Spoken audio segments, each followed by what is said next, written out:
ফেব্রুয়ারি মাস ভাষার মাস। চলুন আমরা এই মাসে শুদ্ধ বাংলা শিখি। আপনারা বোর্ডে দেখতে পাচ্ছেন দন্তা স ত আমার বাম পাশে এবং দন্তা স হ যুক্ত শব্দ আমার ডান পাশে।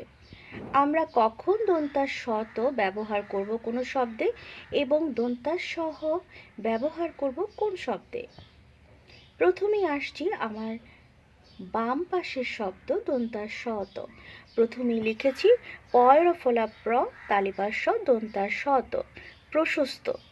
এখানে দন্তা স ত কেন হয়েছে? কেন দন্তা স হ হয়নি? এখানে দন্তা স ত হয়েছে কারণ দন্তা স ত যদি আমরা বাদ দিই তাহলে প্রথম দিকের শব্দটি দাঁড়ায় পয়রফলা প্র তালিবাস স, যার কোনো অর্থ হয় না। এবং দ্বিতীয়ত দেখতে পাচ্ছি আমরা স্বরেও ভজফলা, দন্তা স ত বাদ দিলে। অভ্য কোনো অর্থবোধক শব্দ নয়। বজফলা দন্তা স ত, বজফলাও কোনো অর্থবোধক শব্দ নয়। তাহলে দন্তা স ত তখনই বসবে যখন কোনো শব্দের প্রথম দিকের অক্ষরগুলো দিয়ে কোনো অর্থবোধক শব্দ গঠিত হবে না।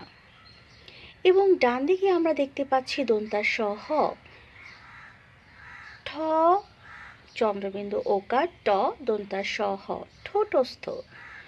দন্তা স হ বাদ দিলে তাহলে কি দাঁড়ায় শব্দটি? ঠ চন্দ্রবিন্দু ওকার ট, ঠোঁট। অবশ্যই এটি অর্থবোধক শব্দ। তারপরে আছে মস্কার মুখ, খ দন্তা স হ, মুখস্থ। দন্তা স হ বাদ দিলে মুখ। তারপর শেষে আছে দন্তা স নয়ঠ ক নয়ঠ দন্তা স হ, কণ্ঠস্থ। দন্তা স হ বাদ দিলে শব্দটি দাঁড়ায় কণ্ঠ, ঠোঁট মুখ কণ্ঠ।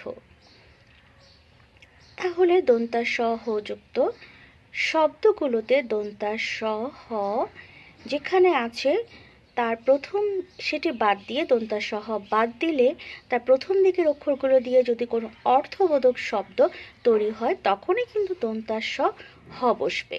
দন্তা স ত হলো এটি বাদ দিলে প্রথম দিকের বর্ণগুলো দিয়ে যদি কোনো অর্থবোধক শব্দ তৈরি না হয় তখন দন্তা স ত, এবং দন্তা স হচ্ছে এটি বাদ দিলে প্রথম দিকের অক্ষরগুলো দিয়ে যদি কোনো অর্থবোধক শব্দ গঠন হয় তাহলে দন্তা স হ বসবে।